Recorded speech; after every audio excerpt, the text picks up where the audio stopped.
কাছ থেকে শেখা এবং আপনার এবং আপনার এই কাজগুলো মূলত কুমোরটুলি বা সব জায়গাতেই যাচ্ছে। বিভিন্ন প্রতিমার শিল্পীরাই তো আপনার কাছ থেকে নিয়ে যাচ্ছে।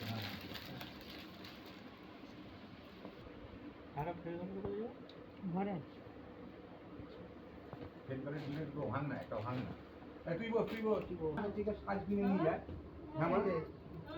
তুমি এদিকে সরে এসে কথা বল।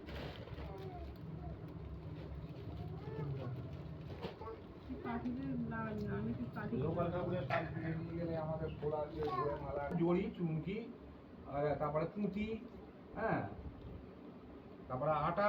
আচ্ছা, এই যে ডিজাইন আমি যেগুলো করতে পারি সেগুলো করি, আর বাকি এখনকার দিনে যে সব লেটেস্ট যে ডিজাইন না, তার জন্য মালের দামও বেড়েছে, তাই তো? একটা নর্মাল দুর্গার সাজ করতে গেলে এখন ৬,০০০ টাকা পড়বে।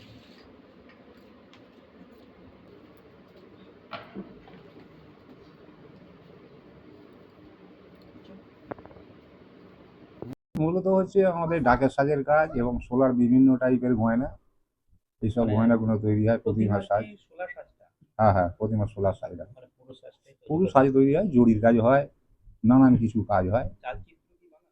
না, চালচিত্র আমরা বানাই, যেগুলো আমি নিজে হাতে ঠাকুর সাজাতে যাই সেগুলো হয়তো চালচিত্র বানালো। আর অনেক দূরে যেসব ঠাকুরগুলো সাজাই, হ্যাঁ, তাদের সব কলকা টলকা সব দিয়ে দিই। চালের পাশে যারা মারবে সাজ আনতে এলে আমরা গোছ করেই দিয়ে দিই, চালের সরঞ্জাম দিয়ে দিই। মোটামুটি আপনার এই কাজের কতদিন হলো? আমার বাবা বেঁচে থাকাকালীনই হয়েছে, কেননা বাবা মারা গেছে আজকে 40 বছর, আর আমার তো বয়স হয়ে গেল, এই 71 বছর বয়স হয়ে গেল। আমার যখন এই 7-8 বছর বয়স, তখন থেকেই আমরা এই সোলার লাইন, এই মালা গাঁথা, প্রথম তো আর সাজ তৈরি করিনি। তারপর ঠিক যখন বয়স আজকে হয়ে গেল প্রায় 60 বছর আমি সাজের লাইনে আছি। হ্যাঁ, বেশি হবে তো, মানে কম মোটেই নয়। বলছি, এই কাজের উপর নির্ভরশীল? হ্যাঁ, পুরো সংসার আমার হচ্ছে এই সাজের কাজগুলো। আপনি কি একাই করেন? না, আমার পরিবারে যতগুলো সদস্য আছে, আমরা বর্তমানে এখন 4 জন আছি। ছেলে বৌমা আছে, আমরা কর্তাগিন্নি আছে, আমরা সবাই মিলে এইসব কাজ করি।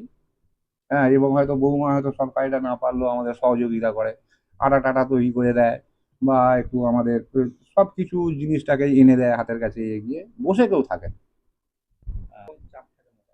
আমার এই বিশেষ করে দুর্গাপুজোর কাজটা শুরু হয়ে যায়, আমরা জ্যৈষ্ঠ মাস থেকে আমরা প্রিপারেশন নিয়ে নিই, নাহলে আমরা সাজ দিতে পারিনি। আর জ্যৈষ্ঠ মাস থেকে করে আমরা কার্তিক মাসে অবধি, যে জগদ্ধাত্রীর কাজ অবধি আমরা ব্যাপক হারেই করি। আমরা মানে কথা, সমস্ত মিস্ত্রিরা কেউ ফিরে যায় না, বা লোকাল খদ্দের বা বাইরের খদ্দের এসে সকলকে মালটা জোগাতে পারি। এটা হচ্ছে অর্থটাই হচ্ছে মূল ব্যাপার, তার জন্য আগে থেকে আমরা প্রিপারেশন নিয়ে থাকি। আপনার এই যে কাজ, আপনাদের যে কাজগুলো যে বানান, সেই ক্ষেত্রে আপনাদের শিল্পীরাই তো, মানে প্রতিমার শিল্পীরাই তো আপনার এখান থেকে নিয়ে যায়। আপনার এই মাল কোন কোন জায়গায় যায়? আমার এই মাল যায়, ধরুন আমাদের গ্রামের দিকে ধরতে গেলে আমাদের আমতায়, তোমার রানাপাড়ায় যায়, আমার নোয়াপাড়ায় যায়, তারপরে আমার শামপুরেতে যায়, বাগনানেতে যায়, তারপরে বাঙালপুরেতে যায়। মানে বিভিন্ন জায়গার মিস্ত্রিরা এখান থেকে সাজ এসে নিয়ে চলে যায়। দেউলগ্রাম যায়, হ্যাঁ, কলকাতাতে যায়, হ্যাঁ, বারাসাতের কিছু মিস্ত্রি এসে সাজ নিয়ে যায়। এবং রাজ্যে বলতে ধরো আসামে গেছে সাজ, রাঁচিতে গেছে সাজ।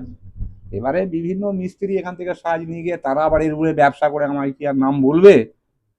আমার কাছ থেকে যখন জগদ্ধাত্রী সাজ এবছরই চলে গেল অনেক সাজ, তারা বলছে আগে থেকে নিয়ে রাখছে।